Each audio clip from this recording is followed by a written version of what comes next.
వేదిక మీద ఉన్నటువంటి పిల్లలకి ఇక్కడికి చేసినటువంటి సోదర సోదరిమణులకు విద్యార్థులందరికీ హృదయపూర్వక నమస్కారాలు. It's just quote of friends type అనమాట.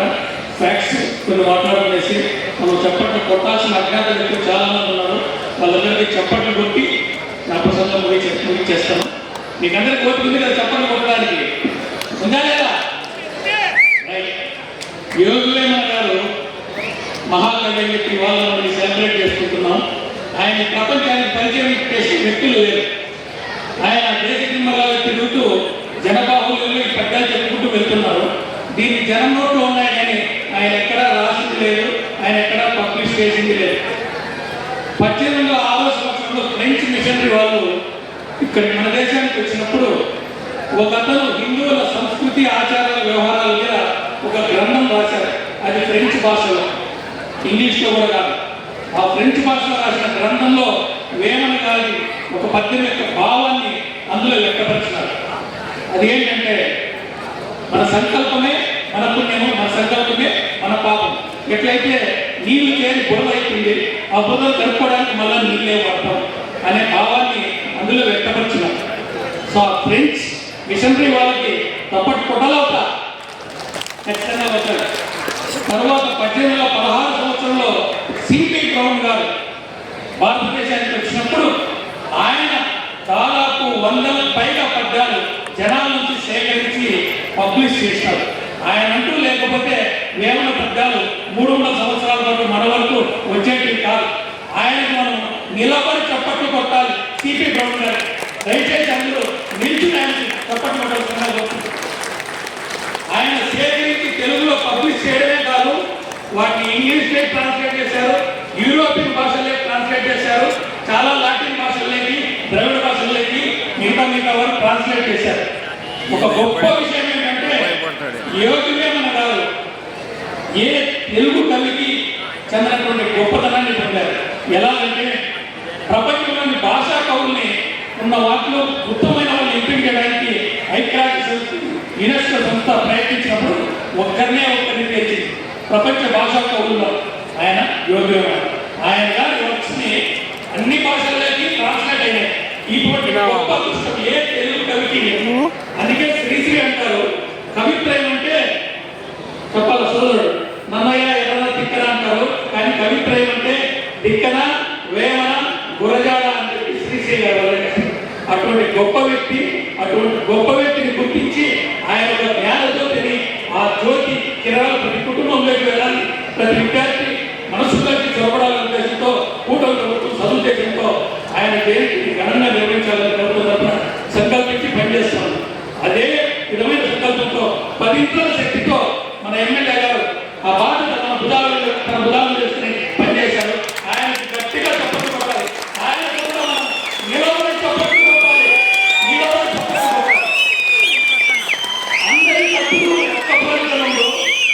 అందరి కత్తులు ఒక్క పోలికలు, చూడ ఆలోచనలు వేరయ్యా. ఎమ్మెల్యేలో మన ఎమ్మెల్యే వేరయ్యా. విశ్వనాథ్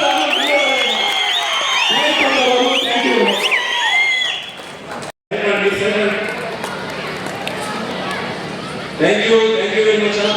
సుదినం. ఎందుకంటే తెలుగువారు ఎక్కడన్నా విశ్వనాథ వేమ అని పదం తెలియకోకుండా ఎవరు ఉండరు.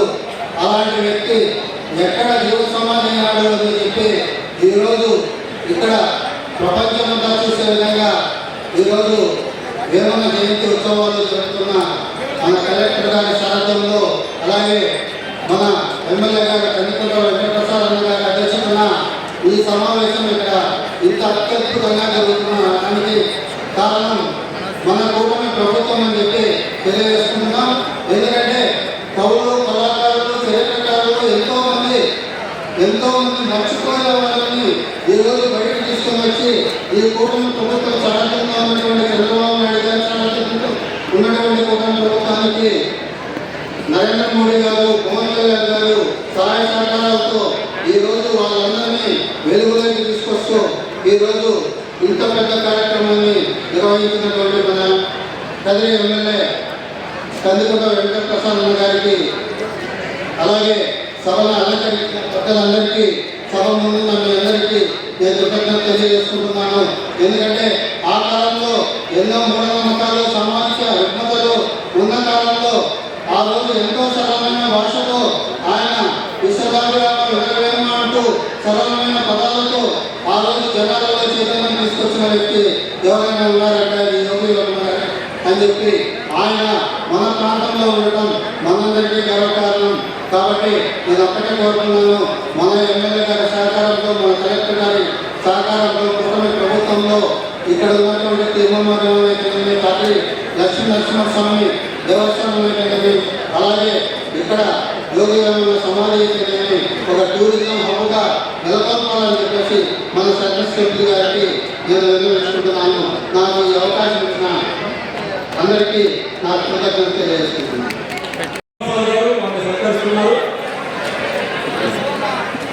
భైరవ ప్రసాద్ గారి తర్వాత వాల్మీకి స్కూల్స్ అధినేత శంకర్ గారు,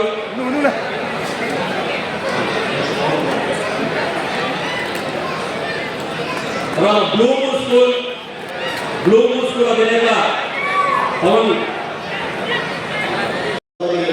అది ఎమ్మెల్యే అందుకొండ వెంకట ప్రసాద్ గారికి, అంతేకాకుండా గౌరవ కలెక్టర్ గారికి, ఆర్డీఓ గారికి, జనసేన ఇన్ఛార్జి భైరవ ప్రసాద్ గారికి, బీజేపీ ఇన్ఛార్జి పార్థసారథి గారికి, అంతేకాకుండా డయాస్పై అధీనమై ఉన్న అనేక మంది పెద్దలకు, ఆఫ్టయాస్లో ఉన్న పెద్దలందరికీ, సభ్యులకు అందరికీ నా యొక్క నమస్కారాలు. ఈ యొక్క కదిరి నియోజకవర్గాన్ని టూరిజం హబ్గా తయారు చేయాలి అనే ఆలోచనతో ముందుకు పోతున్న గౌరవ ఎమ్మెల్యే గారి ఆలోచనలకు, కార్యక్రమాలకు మా పార్టీ తరఫున పూర్తి సహాయ సహకారాలు అందజేసినప్పుడు తెలియపరచుకుంటూ, ఇప్పటికే సమయాభావం అయిందని సభ్యులకు తెలియపరచాలి కాబట్టి ఇందుకు ముగిస్తూ శంకర్ గారికి బ్లూ మూన్ సంస్థ ద్వారా విద్యా సేవ చేస్తున్నారు. వారికి హృదయపూర్వకంగా శుభాకాంక్షలు తెలియజేస్తున్నాం. ఆ తర్వాత మన యువ నాయకులు అందించినటువంటి భగవంతునికి, భారత మాతకు, ఆ కాదు లక్ష్మీనరసింహస్వామికి, ఈ యొక్క యోగి వేమన గారికి జిందాబాద్ చెప్పడం ఒక్కటే మనం చేద్దాం.